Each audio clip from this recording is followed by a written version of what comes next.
Yan, magandang araw po sa atin lahat mga Pinoy. At nandito na naman po tayo sa ating backyard farm para magpakain po ng ating mga alaga mga native chicken at ating mga bibe. So daily routine. Yan at napapansin nyo mga Pinoy. So nakapaglinis na po tayo dito sa ating alagaan. Ayan, ngayong umaga mga Pinoy, yan yung tinrabaho namin. So hindi na namin na ipakita sa inyo kung paano kami naglinis at nagdisinfect tayo. Mas maganda na yung palaging malinis yung ating mga kulungan.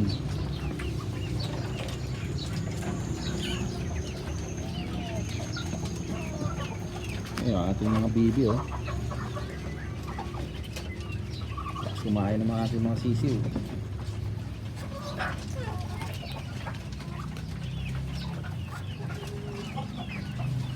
So meron ng 1 week yung mga Pinoy. Ating mga sisiw na yan 7 pieces. Tsaka pala yung ating mga parawakan white mga Pinoy, nilipat na natin dito ngayong umaga.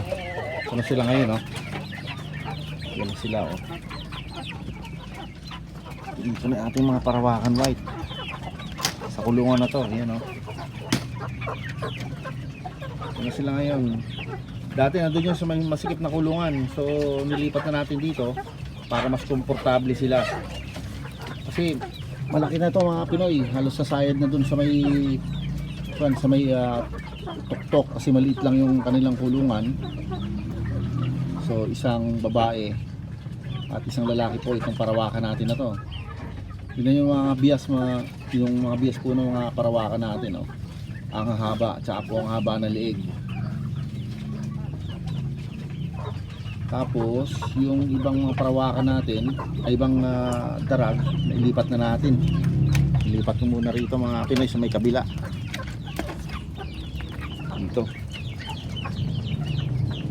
Ito, ilipat na natin dito. Kasi gusto nila sa may madilim na kulungan. Yan, dito naman natin nilipat itong iba. Yan, dito na muna sila kasi mas maluwag dito. Saka mas maaliwalas.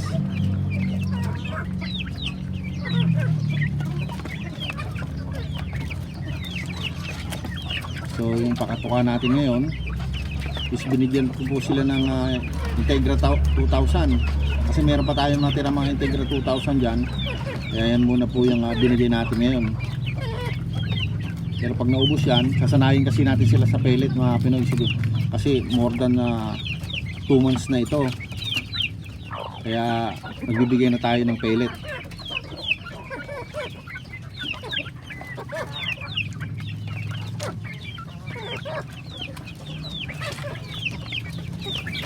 Tapos yung mga kasama niyan nandito naman sa taas. Sila yung magkaka-age na yan mga Pinoy. Ito yan. So binigyan ko rin muna ng Integra 2. Yan, mas marami yung ang rooster dito mga Pinoy. Yan, 4 yung rooster na meron tayo dito.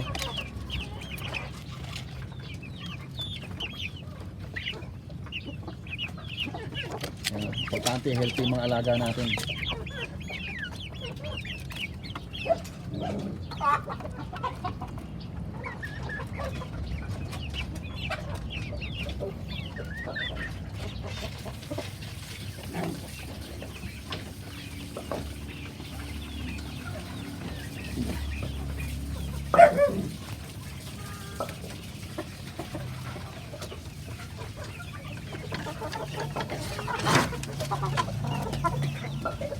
Yung mga future breeder natin mga Pinoy bilis nilang lumaki.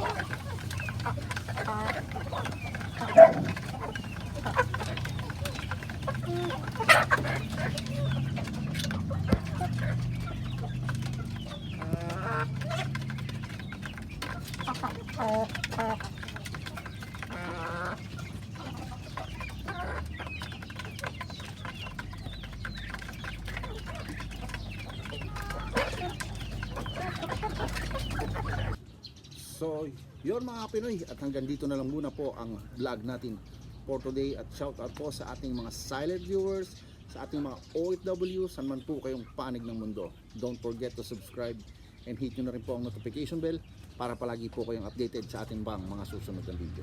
At ako po ay nag-iiwan sa inyo ng mga katagang. Pag may pangarap, magsumikap. Paalam.